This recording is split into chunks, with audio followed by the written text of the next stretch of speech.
Good evening. I am Scott Barnes. I am the humbled recipient of the Don Roddle Aviation Scholarship. Most of you may be too young to know Don Roddle was the founder of Roddle's Department Store that was located here in downtown Auburn. It was an icon of department stores in South King County and served several generations of this community, including me, my parents, and my grandparents.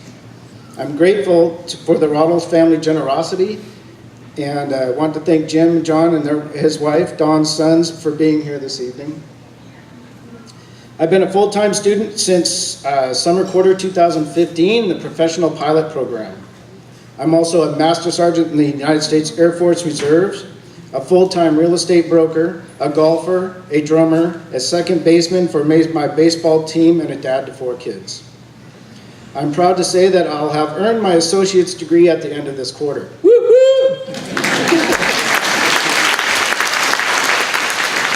My goal is to obtain the bachelor's degree in aeronautical science, however, and then go on to fly in corporate aviation. I'm honored to have been asked to speak here tonight because I have 2 messages I'd like to try to convey, one to the donors and one to the recipients. To the donors. Of all the things you can do with the money you have, I find it admirable that you choose to gift it to complete strangers. So if I were in your position, I would want to be incredibly curious on where that investment goes and how it affects those people that receive it. So I'll briefly describe what it means to me. As I said, I wear many hats on a daily basis. And being a full-time student, especially in the aviation program, means that if I'm not studying or doing homework for a class, then I'm probably studying for one of the many oral exams that are required by the FAA. When I'm not studying, I'm probably flying in order to meet the hours and get the training required from the FAA.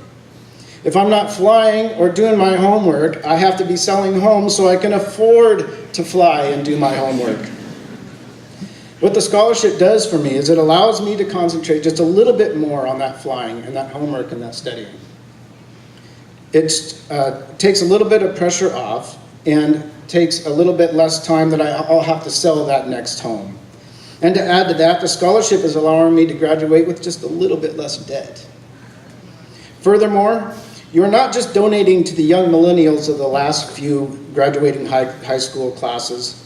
Sometimes your money lands on somebody like me, a bit older, Generation X, not in a midlife crisis, but rather someone who got sidetracked from my dreams for the last 26 years.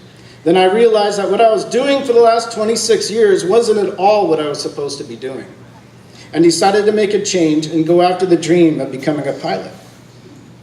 And you, being the philanthropist that you are, make it so my dreams are still within reach and a reality. Now that I said that out loud, it kind of sounds like a midlife crisis.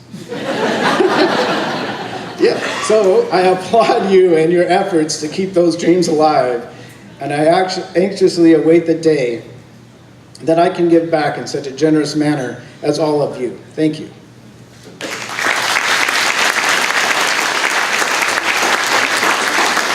Now to the recipients of those generous donations, did you catch that?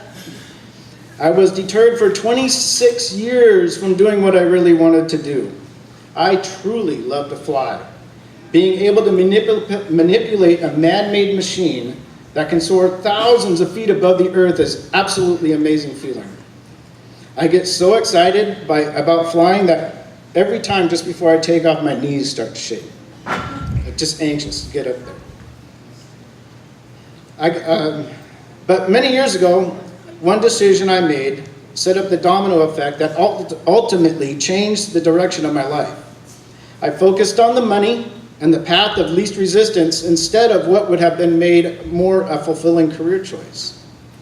So you millennials, Googling the top paying job in the US and picking that career doesn't work.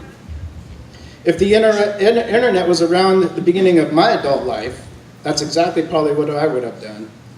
Chasing the money may sound fruitful now, but if it's not something you're passionate about, it could be disastrous.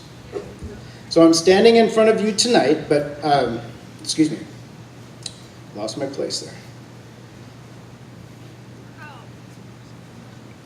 So I'm standing in front of you tonight as an example of what not to do.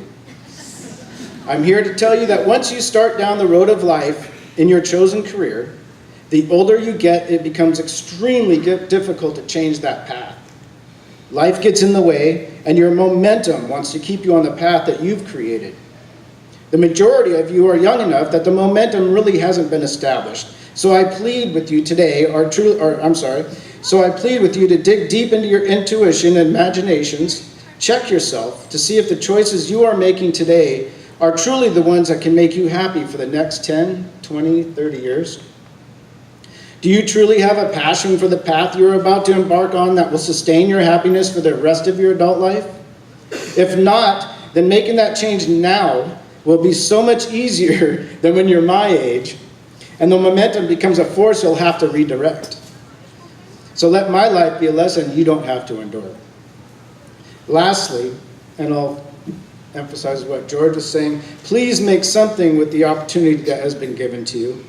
The scholarships and grants you receive come from very intelligent, hardworking people or organizations that employ intelligent, hardworking people.